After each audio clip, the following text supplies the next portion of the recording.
신앙생활에서 가장 많이 듣는 이야기는 하나님, 예수님, 성령님에 관한 그런 관련된 이야기일 것입니다. 근데 이해 못지않게 우리 교회를 다니다 보면 흔하게 듣는 말이 있습니다. 복음이라는 말입니다. 복음. 복음이라는 이 단어를 참 많이 사용하지요. 근데 이 복음이라고 하는 이 단어를 대부분의 그리스도인들은 많이 쓰기는 하는데 그 의미나 그 뜻을 보게 되면 단지 복음이 뭐냐라고 하면 기쁜 소식이다. 는 정도의 그런 정도 이해하는 경우들이 의외로 많습니다. 그런데 그 속에는 이 복음이라고 하는 이 단어 속에는 많은 의미를 담고 있습니다. 조금 더 넓게 보게 되면 조금 말씀드렸던 하나님 혹은 예수님 혹은 성령님 이런 삼위 하나님에 관한 모든 것이 복음이라고 말할 수 있지요. 조금 더 좁은 의미에서 보면은 예수님에 관한 모든 것이 복음이다 라고 말씀드릴 수 있습니다. 예수님의 예언과 성취, 예수님의 출생과 삶과 가르침, 십자가에서 돌아가시고 부활하시는 것들, 그리고 승천하시고 다시 오실 일들 뿐만 아니라 마지막 심판에 관한 것까지 이 모든 것들을 전부를 포함해서 우리는 복음이라고 하는 이 단어의 안에 다 담겨 있습니다. 예수님에 관한 이야기가 사람들에게 복음이 된다. 다시 말해서 기쁜 소식이다라고 하는 그런 뜻에 가지고 있는 이 복음. 왜 사람들에게는 예수님의 기쁜 소식, 복음이 될까 하는 겁니다. 인간이 해결할 수 없는 것을 예수님은 해결할 수 있기 때문입니다. 뭐 인간이 해결할 수 없는 거야 뭐 한두 가지이겠습니까? 많지요. 그러나 인간의 능력이 아무리 뛰어나더라도 절대로 할 수 없는 영역이 있습니다.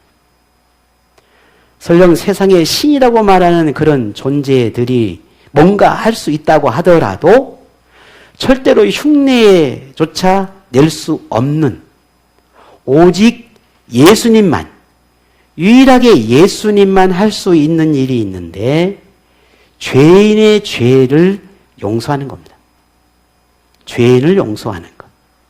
그런데 그냥 용서라는 것이 아니라 그 죄를 대신하여 자신이 죄의 제물이 되는 대속자가 되는 이 일만큼은 오직 예수님 외에는 할 수 있는 게 없어요. 죄인을 위해 죄가 없는 거룩한 존재가 죄인의 죄값을 대신하여 자기 목숨을 버리는 일이 이 세상에 있을 수 있을까? 없지요. 그런 일이 있을 수 없어요. 만약에 설령 있다고 할지라도 그것은 단지 자기 의로운 것으로 인해서 자기 의로 인한 죽음일 뿐 죄인을 구원하기 위한 대속의 죽음은 아니라는 말입니다. 그래서 죄가 없으신 거룩한 예수님이 스스로 죄인이 되는 일이 세상에서 오직 예수님만 할 수 있는 유일한 일이라는 말이죠. 이걸 베드로는 본문 18, 19절에 이렇게 이야기했습니다. 우리 한번 같이 볼까요? 18절, 19절 두 절입니다. 같이 봅니다. 너희가 알거니와 너희 조상이 물려준 헛된 행실에서 대속함을 받은 것은 은이나 금같이 없어질 것으로 된 것이 아니요 오직 흠 없고 점 없는 어린 양 같은 그리스도의 보배로운 피로 된 것이니라. 아멘. 이처럼 오늘 이 베드로의 고백처럼 이런 놀라운 일이 예수님을 구주로 믿는 모든 사람에게 똑같이 임한다는 거지요. 그러니 이것이 어찌 사람들에게 기쁜 일이 되지 않을 수 있겠는가 하는 거예요. 이것을 우리는 복음이다 그렇게 말합니다. 왜? 우리에겐 인류에겐 너무 좋은 일, 너무 기쁜 일이 되었으니 우리는 이걸 복음이라고 말한다는 겁니다. 그러니 우리가 흔히 복음 말하고 있는 것은 단순히 그냥 좋은 일이 아닌 그 안에는 우리가 상상할 수, 뛰어넘는 그 엄청난 아름다운 것들이, 선한 것들이 거기 안에 다 담겨 있습니다. 근데 그 모든 핵심은 예수님께 있고 누구를 향해 있느냐? 오늘 저와 여러분인 죄인을 향해 행하고 있다는 거예요. 이걸 잊지 않아야 합니다. 이게 복음의 진정한 의미예요. 세상 어디에서도 절대로 들을 수 없는 일, 세상 누구도 할 수 없는 일, 흔히 성인이라고 말하는 그런 가장 위대한 사람이라고 불려지는 그들도 할 수 없는 일, 어떤 종교에서도 가르칠 수 없는 진리가 거룩한 예수님이 죄인을 구원하기 위해 죗값을 치른 대속의 죽음에 관한 것임을 우리는 잊지 않아야 합니다. 우리 그리스도인은 이 놀라운 복음의 혜택을 누린 사람들이고 또한 믿음으로 고백하고 있습니다. 여러분도 믿으신가요? 네, 우리는 이 놀라운 사실을 믿습니다. 복음 안에는 이처럼 예수님의 대속의 은혜만이 아니라 예수님을 믿는 모든 사람들에게 꿈이 있다는 것을, 소망이 있다는 것을, 희망이 되는 분이 하나님이라고 하는 것 또한 담겨 있어요. 이걸 베드로 오늘 본문 21절에 베드로가 같이 볼까요? 이렇게 우리에게 전하고 있습니다. 너희는 그를 죽은 자 가운데서 살리시고 영광을 주신 하나님을 그리스도로 말미암아 믿는 자니 너희 믿음과 소망이 하나님께 있게 하셨느니라. 아멘. 이것이 우리에게 주신 기쁜 소식이, 믿음과 소망이 누구에게? 하나님께 있다라고 알려주셨어. 이게 우리가 듣게 되니 이게 좋은 소식이에요. 이게 우리에게 복음이에요. 이게 오늘 우리에게는 기쁨입니다. 이전 본문에서도 베드로는 하나님이 예수님을 구주로 믿는 모든 사람에게 산 소망이 된다라고 하는 말을 우리에게 전해줬었지요. 오늘 본문에서는 그 산 소망이 되신 하나님, 그 산 소망이신 하나님을 온전히 그분에게 소망을 두라. 그분에게만 소망이 있다라고 하는 게 아니라 그분에게 너희가 이제 삶의 소망을 두라 라고 오히려 적극적으로 말하고 있어요. 오직 하나님께만 믿음을 가지라는 말입니다. 왜냐하면 이 땅의 모든 죄인을 구원할 계획을 세우신 분, 유일한 아들 예수 그리스도를 이 땅의 구원자로 보내실 것을 작정하신 분, 구원을 위한 약속을 지키기 위고 죄인에게 구원의 길을 열어놓으신 분이 누군가라는 거예요. 하나님이라는 거죠. 죄인에게 희망이 되어주시기에 십자가에 죽으신 그 아들, 예수님을 살리신 분이 누군가? 우리 아버지 하나님이라는 겁니다. 그러니 그분에게, 하나님에게 믿음과 소망을 두어야 한다. 그렇게 두기를 바란다. 두고 살아야 된다라고 하는 거죠. 베드로는 그리스도인의 믿음과 소망이 하나님께 있다라고 하는 것을 왜 이토록 강조할까? 거기에는 아주 중요한 삶의 정황이 있습니다. 우리 매번 이야기했던 것처럼 로마는 어떤 신도, 어떤 권력도, 로마의 어떤 힘도 믿음이나 소망이 될 수 없다라고 하는 것을 말하고 있는 겁니다. 그들이 세상을 지배하고 있고 그들의 힘을 제압할 수 있는 이 땅에 그 어떤 권력도 없을 만큼 무소불위의 힘을 가지고 있는 로마이긴 하나 설령 그렇다 할지라도 그들에게는 희망이 없다. 이 나라에게는 소망이 없다. 이 로마에게는 우리에게는 우리 인생을 맡길 만한 꿈을 이룰 수 없다. 라고 말하고 있는 거예요. 오히려 하나님께 두라는 겁니다.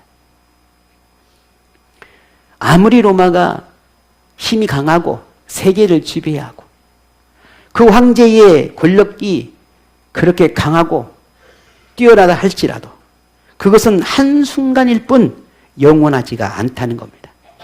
마치 잠시 지나가는 바람처럼 있다가 사라지는 안개처럼 로마의 핍박과 그리스도인의 환난은 잠깐일 테니 소망을 하나님께 두라 라고 말하고 있습니다. 참 우리가 살아가면서 참 많은 그런 지금의 이 순간이 언제 끝날까? 지금의 우리의 상황과 정황과 환경들이, 고단한 나의 인생들이 언제쯤 평강을 누리고 화평을 누릴 수 있을까? 참 많은 우리가 기도하고 하나님께 묻지요. 뭐 저 역시도 마찬가지고 여러분도 그럴 거라 생각을 합니다. 수없이 묻고 수없이 물어봐 하나님 앞에 소망을 두려워합니다.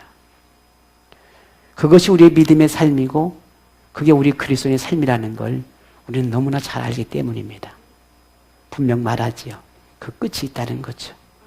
우리 인생의 모든 순간들이, 고단의 삶들이 끝이 있다는 거예요. 그래 하나님께 소망을 두라는 겁니다. 믿음을 두라는 거예요. 이것을 바울도 이렇게 우리에게 가르칩니다. 고린도 후서 4장 18절에 보면 우리가 주목하는 것은 보이는 것이 아니요 보이지 않는 것이니 보이는 것은 잠깐이요 보이지 않는 것은 영원함이라 했습니다. 그리스도인의 삶이란 보이는 것에 만족하여 안주하는 것이 아니라 보이지 않는 것을 믿으며 목적을 향해 걸음을 멈추지 않는 것입니다. 이게 그리스도인이죠. 만일 소아시아 그리스도인이 보이는 것에 안주하고자 했다고 한다면 절대로 그들은 믿음을 지켜내지 못했을 겁니다. 오늘 우리도 마찬가지지요. 지금 우리가 만나는 어쩌면 삶의 많은 어렵고 힘든 그런 상황들 속에 내가 하나님께 소망을 두지 않았다면 우리는 절대 그 믿음을 지켜낼 수 없어요. 지금 당장이라도 우리는 그 믿음을 포기하고 타협을 하고 그 상황에 우리는 살아갈 거예요. 그런데 왜 고단하더라도 힘들어도 그 믿음을 포기하지 않냐는 거죠. 내가 지금의 이 순간 이 믿음을 포기하지 않으면 내 이 상황 속에서 어떠할 거라는 걸 충분히 지레 짐작할 수 있는데 그럼에도 불구하고 왜 우리는 그 믿음을 포기하지 못하냐는 거죠. 그럼에도 왜 우리는 힘들어도 그걸 붙잡고 있냐는 거죠. 오늘 소아시아 그리스도인들이 그렇게 생명의 위협 속에서 그들은 왜 그렇게 하나님을 붙들고 있냐는 거죠. 그냥 포기하고 그냥 타협하고 그냥 내려놓으면 될 걸 왜 그렇게 붙드냐라는 거죠. 그들에게 하나님 나라의 소망이 없다거나 예수 그리스도의 구속의 은혜를 깨닫지 못했다면 그들은 배교자가 되었을 것이고 환난에 굴복했을 겁니다. 그러나 그들은 무너지지 않았고 오히려 그럴수록 믿음이 더 강해졌습니다. 더 하나님을 강하게 붙들었습니다. 베드로도 그런 그들의 신앙을 칭찬하고 오늘 본문에 격려하고 있는 겁니다. 소아시아 그리스도인에게 임한 인내와 믿음에 굳게 서는 은혜가 오늘 저에게도 여러분에게도 임하기를 축복합니다. 힘듦이 있고 갈등이 있고 고뇌가 있어도 소아시아 그리스도인이 보여주었던 것처럼 믿음과 소망을 하나님께 두고 오늘 저와 여러분이 승리하는 삶을 살아내기를 다시 한번 기도하고 또 원합니다. 베드로는 오늘 소아시아 그리스도인들에게 이렇게 질문합니다. 너희가 어떻게 거듭났냐 묻는 거예요. 이 말은 너희가 어떻게 새로운 사람이 되었냐? 너희가 어떻게 그리스도인이 되었냐? 너희가 어떻게 예수님의 대속의 은혜를 누리게 되었냐? 너희가 어떻게 예수님의 그 보배로운 피의 은혜를 얻게 되었느냐? 너희가 어떻게 믿음과 소망을 하나님께 두며 그렇게 살게 되었느냐? 라고 묻고 있는 거예요. 그리고는 베드로가 답하기를 이렇게 답을 합니다. 23절이죠? 같이 봅니다. 너희가 거듭난 것은 썩어질 씨로 된 것이 아니요 썩지 아니할 씨로 된 것이니 살아있고 항상 있는 하나님 말씀으로 되었느니라. 아멘. 너희가 지금까지 오늘 이 순간까지 너희의 보여준 그 모든 아름다운 신앙의 모습의 근거는 너희가 들은 복음 때문이다 라는 거죠. 너희가 하나님 말씀을 듣고 그 말씀을 믿고 붙들기 때문이다라고 결론을 내리고 있는 겁니다. 다른 이유가 있는 거 아니라는 거죠. 세상은 그리스도인을 죽이려 하고 소망을 꺾으려 하고 핍박하고 속이려 하고 올매에 걸려 넘어지게 하고 온갖 조롱과 희롱의 말로 비방하고 고통을 주지만 그런데도 그런 세상에 꺾이지 않고 넘어질지라도 다시 일어나고 마음을 뺏기지 않으며 그리스도인으로 새롭게 태어난 삶을 살아내는 그 모든 너희들의 그 모습은 다른 게 있는 게 아니라 너희 의지가 강해서도 아니고 너희가 그럴 만한 능력이 있어서도 아니고 너희가 그런 힘을 가져서도 아니고 단지 너희들이 들은 그 복음, 너희들이 믿고 고백하는 그 하나님의 말씀, 모든 순간마다 매 순간마다 항상 살아있어서 그 말씀이 너희 삶을 이끌어가고 지배하고 붙들고 너희들을 그렇게 보호하고 있는 그 하나님의 말씀, 너희들이 시간의 세월이 흘러가면서 보고 듣고 깨닫고 느끼고 경험했던 그 하나님의 말씀, 너희 조상들 대대로 그렇게 하나님을 말씀을 붙들었던 그 말씀 때문이라고 말하고 있습니다. 그리 생각해 보면 우리도 어떻게 보면 크게 다르지 않지 않습니까?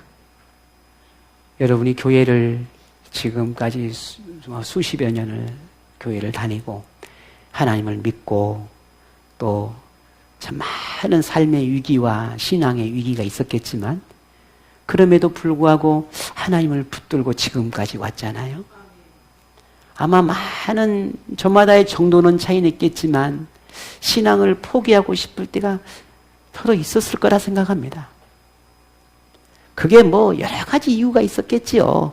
우리가 알 수는 없었겠지만 아니면 포기는 못하겠지만 그냥 그렇게 기회가 되는 대로 상황이 열려지면 열려지는 대로 그래 안 하면 할 수도 없는 거고 또 그렇게 또 믿음의 모습이 여러분에게 있었는지도 모르죠. 우리에게는 또 그럴 수는 있을 수 있어요. 그 모습이 어떠하든 근데 또 생각해 보면 지금의 우리의 모습을 보면 이 또한도 우리가 배우고 듣고 경험했던 항상 살아서 우리의 마음 가운데 있는 그 하나님의 말씀, 그 말씀 때문이 아닌가 하는 우리는 그런 믿음이 있는 걸 보게 됩니다. 세상에 속하지 않고 세상을 닮지 않으려 하고 그 모든 우리의 노력들 어쩌면 그렇게 아둥바둥하지만 그런 모습은 하나님의 말씀 때문일 거라 생각합니다. 순간순간 기억나게 하는 하나님의 말씀. 잊어버릴 것 같아도 또 생각나게 하시는 하나님의 말씀. 말씀을 붙들 때면 또 하나님이 주시는 그런 능력의 은혜들. 말씀을 생각하고 그 말씀을 품으면 항상 그 말씀 속에 하나님이 느껴지고 고백되어지고 또 하나님이 나를 이렇게 말씀 속에 있게 한다라고 하는 그런 믿음이 생각나고 믿음이 생겨나는 그런 오늘 우리의 모습 때문에 결국은 하나님에게 있다라고 하는 걸 우리는 고백하지 않을 수 없습니다. 우리가 잘 아는 이 다윗도 이렇게 고백을 했습니다. 시편 119편 93절에 보면 내가 주의 법도들을 영원히 잊지 아니하오니 주께서 이것들 때문에 나를 살게 하심이라 했습니다. 내가 주의 말씀을 잊지 아니하니 주께서 주님 말씀 때문에 나를 살게 했다 하는 거예요. 결국 오늘 우리가 살게 하는 것, 내가 살아낼 수 있는 것, 아니 내가 살아내야 함에 반드시 붙들어야 하는 것, 그게 하나님 말씀이라고 하는 사실들을 오늘 우리에게 알려주고 있습니다.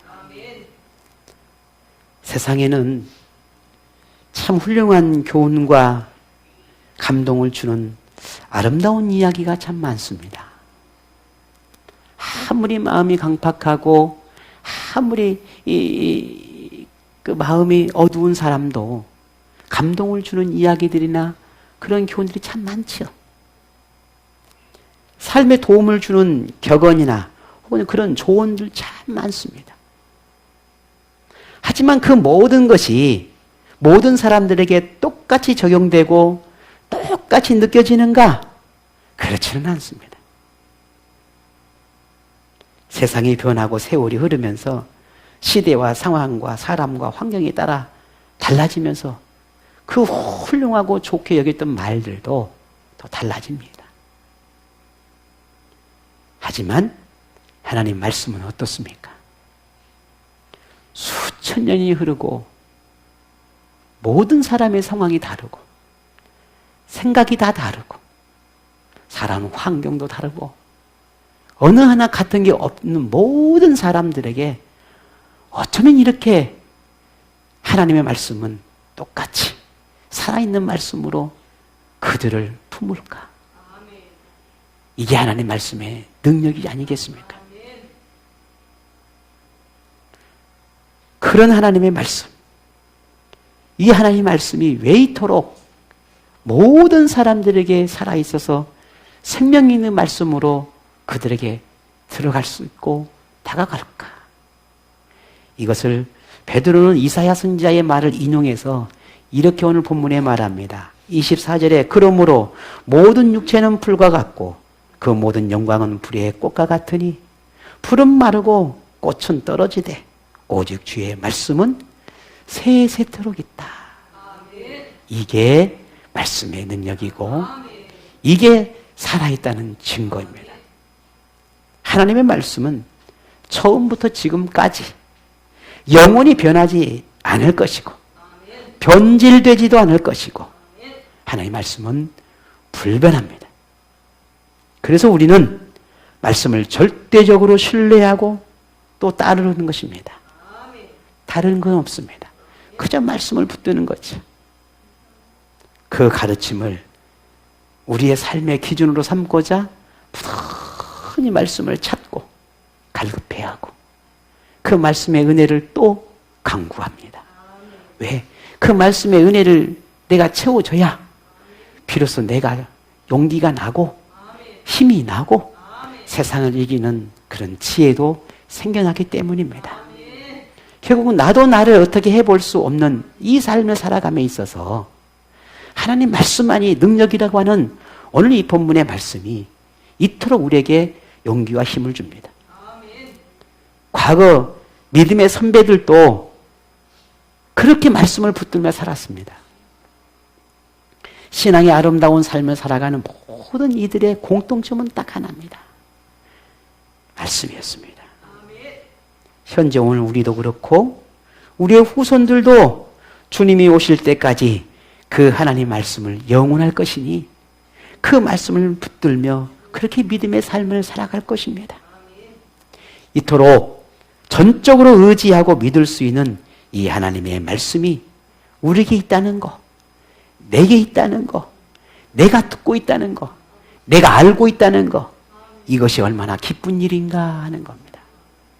이것이 우리가 복음 안에 있는 것이고 내가 들은 이 모든 게 복음이다 하는 겁니다. 자, 그렇다면 소아시아 그리스도인들은 그런 구원의 확신과 또 하나님께 소망을 두고 구속의 은혜를 느끼며 하나님의 말씀을 붙드는 것만으로 그들이 만나는 그 모든 시련의 삶들을 이겨내는데 충분했을까 하는 궁금증이 생기는 거예요. 여러분 충분합니까? 물론 충분하지요.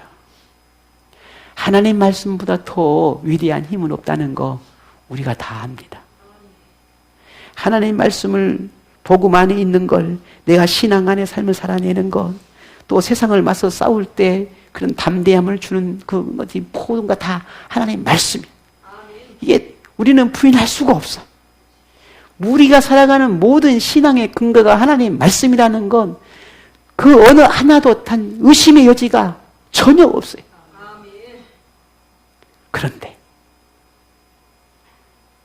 오늘 베드로가 소아시아 그리스도인들에게 나타난 아름다운 신앙의 모습이 한 가지가 더 있다는 것을 칭찬하고 있어요. 다시 말해서 이들이 오직 말씀 그 하나만으로도 붙들 수도 있었겠지만 그 은혜가 너무 귀하니까 그것만으로도 충분한 힘과 은혜가 있었지만 그런데 어쩔 수 없이 사람인지라 이 놀라운 그 모든 힘의 근원은 만큼은 부족하겠지만 그들에게 아름다운 것이 하나가 있었는데 그것이 무엇인지를 오늘 22절에 이렇게 베드로는 칭찬합니다. 보겠습니다. 같이 봅니다. 시작.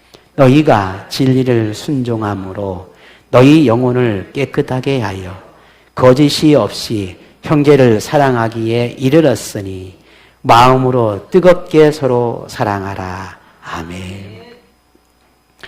지난 본문에 베드로가 이 소아시아 그리스도인을 칭찬했던 것 중에 하나가 순수한 믿음에 대해서 칭찬을 했었습니다. 그리고 모든 행실에 거룩한 자가 되어야 된다라고 권면을 했었지요. 그런데 오늘 본문에서는 이 소아시아 그리스도인에게 한 가지 두 번째 칭찬하는 것이 거짓 없는 사랑이었습니다. 형제를 사랑하는 거짓 없는 사랑. 그리고는 그들의 순수한 사랑에 대해서 칭찬하며 형제를 뜨겁게 사랑하라 라고 권면하고 있습니다. 자, 여기서 우리는 참 놀라운 한 가지 사실을 발견하게 되는데 생명의 위협을 받고 경제적이고 혹은 사회적인 그런 압박과 삶의 위기 앞에서 공동체를 먼저 생각하고 믿음의 형제를 생각한다라고 하는 것이 쉬울까? 쉽지 않습니다. 절대로 쉽지 않아요. 자기의 편리나 이익을 위해서 배교나 배신이나 배반의 모습이 얼마든지 나타날 수 있어요. 이게 인간이에요. 이게 사람이거든요. 그런데 소아시아 그리스도인들은 놀랍게도 함께 고난을 나누고 함께 핍박과 환난을 나누는 그런 아름다운 신앙의 모습을 보여주었다라는 거예요. 로마의 거대한 힘과 권력이 목을 조여올 때 이들은 자기를 위해 도망치기보다 형제 자매를 더욱 사랑하고 그들을 더욱 뜨겁게 품었다라고 하는 거예요. 이게 소아시아 그리스도인이 보여줬던 그 엄청난 아름다운 모습이었어요. 결국 이들이 어떻게 그 엄청난 생명의 유업과 순교의 유업 속에서 살아낼 수 있었고 교회를 지켜낼 수 있었고 어쩌면 어떻게 그렇게 견딜 수 있었을까? 물론 하나님의 말씀이 가장 중요했습니다. 그러나 그 하나님 말씀을 붙드는 그 말씀 가운데 형제를 사랑하는 그 사랑의 모습이 드러났기 때문에 함께 고난을 받고 함께 환난을 당하고 함께 죽음을 당하기까지 했던 그 뜨거운 사랑 때문에 이 소아시아 그리스도인들은 교회를 지켜내고 신앙을 지켜내고 그들의 삶을 믿음으로 지켜낼 수가 있었던 겁니다. 이게 오늘 어쩌면 우리의 모습과 너무 다른 모습이기도 하고 우리 현대 그리스도인의 모습과 다른 게 아닌가 하는 생각을 해보게 됩니다. 베드로는 그런 그들에게 거짓 없이 형제를 사랑했다라고 칭찬하고 있습니다. 베드로는 이런 사람들이야말로 말씀을 진정으로 붙든 사람의 모습이고 하나님께 믿음과 소망을 두는 사람의 모습이고 대속의 은혜를 깨달은 사람의 모습이라고 말하고 있습니다. 복음 안에 있는 사람, 하나님 말씀 안에 있는 그 사람이야말로 형제를 뜨겁게 진실로 거짓 없는 사랑을 한 사람이라고 말하고 있습니다. 그런 그들이 있었기에 핍박 속에서도 교회 공동체를 지켜낼 수 있었고 더욱 중요한 것은 지금 오늘 이 순간까지 신앙의 대를 이어가고 복음이 전해지고 복음이 멈추지 않은 아주 중요한 이유가 거기에 있었던 겁니다. 신앙의 위대함은 사람의 성품이나 행적이 만들어지는 것이 아니라 복음 안에 있을 때라고 하는 것을 오늘 우리는 깨닫게 됩니다. 복음 안에 있을 때 하나님은 그 사람을 위대하게 만든다는 겁니다. 내가 위대한 것이 아니라 하나님을 나를 그렇게 만들어주시는 겁니다. 베드로가 그토록 칭찬하는 소아시아 그리스도인이 우리와 다른 어떤 특별한 능력이 있거나 어떤 다른 것이 있어서 그렇게 아름다운 삶을 살아낸 것이 절대로 아닙니다. 지극히 평범한 우리와 크게 다르지 않는 너무너무 보통의 사람들이었음에도 그들이 그토록 신앙의 위대함을 드러내었던 것은 오직 하나님의 말씀, 그 복음 안에 있었고 그 복음 안에서 교회와 형제와 하나님을 사랑하는 그 믿음의 삶을 살아냈기 때문에 오늘 우리는 그들을 보면서 위대하다라고 말할 수 있었던 겁니다. 또한 베드로 역시도 그들을 칭찬할 수 있었던 이유가 바로 거기에 있었습니다. 신앙의 삶을 위해서는 무엇인가 특별한 능력이 필요한 것 같고 대단한 믿음이나 강력한 용기나 힘이 필요할 것 같지만 사실 우리가 그렇게 삶을 살아내고 믿음으로 살아내보면 그게 필요한 것이 아니라 내가 얼마나 약하고 내가 얼마나 무능하고 내가 얼마나 어리석고 무지한지를 인정하는 것이 더 필요하다는 것을 발견하게 돼요. 내가 인정해야 돼.